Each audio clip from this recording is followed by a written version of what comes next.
You walk from the kitchen to the bedroom.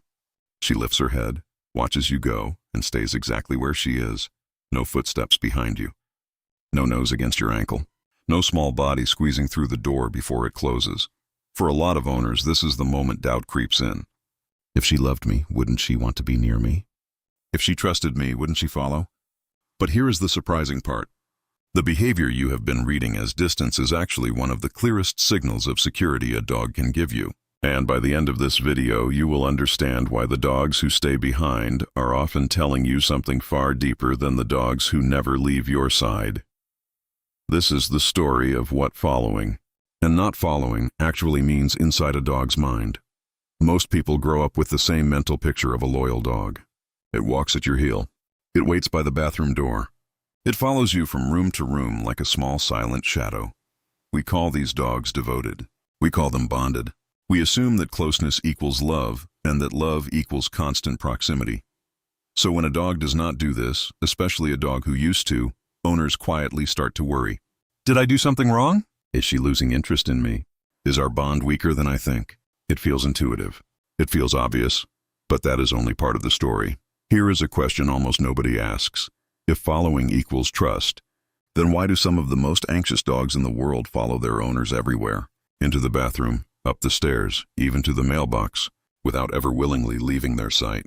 If constant following was really a sign of a healthy, secure bond, we would expect the calmest, most confident dogs to be the ones glued to our legs. Instead, veterinary behaviorists often see the opposite. The dogs who cannot tolerate being out of view are frequently the ones struggling the most, not the ones thriving the most. So what is actually happening when a dog follows you everywhere? And what is happening when she does not? In the late 1990s, researcher Josef Topal and his colleagues ran an experiment that changed how scientists understood the dog-human relationship. They adapted a famous test originally designed for human infants, called the strange situation. Developed decades earlier by psychologist Mary Ainsworth to study attachment between babies and their mothers. In the human version, a baby is placed in an unfamiliar room. The parent leaves. A stranger enters. The parent returns.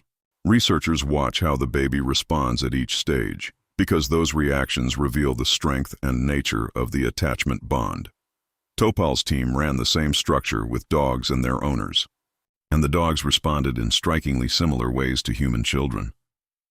When the owner was present, dogs explored the unfamiliar room freely. When the owner left, exploration dropped sharply and signs of stress increased. When the owner returned, most dogs sought contact briefly, calmed down, and then returned to exploring the space with confidence. Researchers had a name for this pattern. They called it the secure base effect. A secure base is not a leash. It is not physical closeness. It is a felt sense of safety that a dog carries with her. Built from repeated experience with a specific person, a dog with a secure base does not need to stay pressed against your leg to feel safe, because safety has already been established as a fact about you, not a location she has to maintain. This is the piece most owners never learn.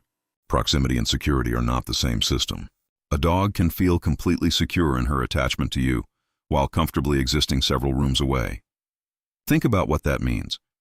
The dog lying calmly in the living room while you work in another part of the house is not disconnected from you. She has simply internalized something that anxious dogs have not, the certainty that you are still there, still accessible and still coming back. But if that is true, then why do so many dogs still choose to follow? Following behavior in dogs is driven by several different systems, and trust is only one small piece of a much larger puzzle. Some dogs follow because of breed history. Herding lines like Border Collies and Australian Shepherds were selectively bred for generations to track movement and stay oriented to a handler's position.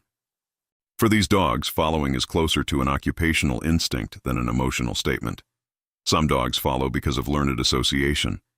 If getting up and moving toward you has reliably predicted treats, walks, or affection, following becomes a habit reinforced by outcome, not a direct measurement of the bond underneath it. And some dogs follow because of anxiety. Separation-related distress can produce exactly the behavior owners mistake for devotion. Shadowing, doorway blocking, panic at the sound of keys.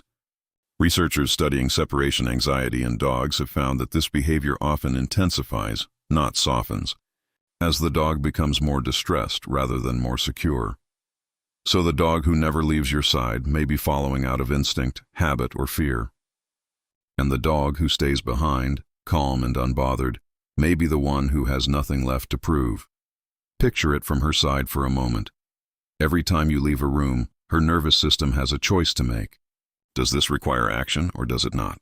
For a dog without a secure base, every departure carries a flicker of uncertainty. Better safe than sorry. Better to follow.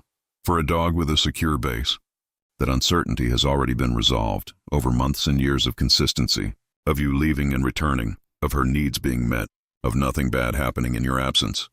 She is not choosing to stay behind because she does not care. She is staying behind because some quiet, wordless part of her already knows how this ends. You always come back. The house is safe.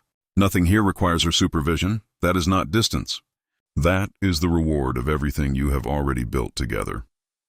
There is one more layer to this story, and it involves oxytocin, sometimes called the bonding hormone. In 2015, researcher Miho Nagasawa and her team published a study examining what happens when dogs and their owners look into each other's eyes. They found that mutual gazing between dogs and owners triggered a rise in oxytocin in both species, mirroring the same hormonal loop seen between human parents and infants. This matters here because it shows that connection between a dog and her person is not measured only through physical closeness. It is happening internally, biochemically, even during moments that look, from the outside, like independence. A dog resting calmly across the room, occasionally glancing at you, may be participating in exactly this loop. Quiet checking in, brief eye contact, a small steady thread of connection that requires no following at all. So the old belief starts to fall apart. Closeness was never really the measurement.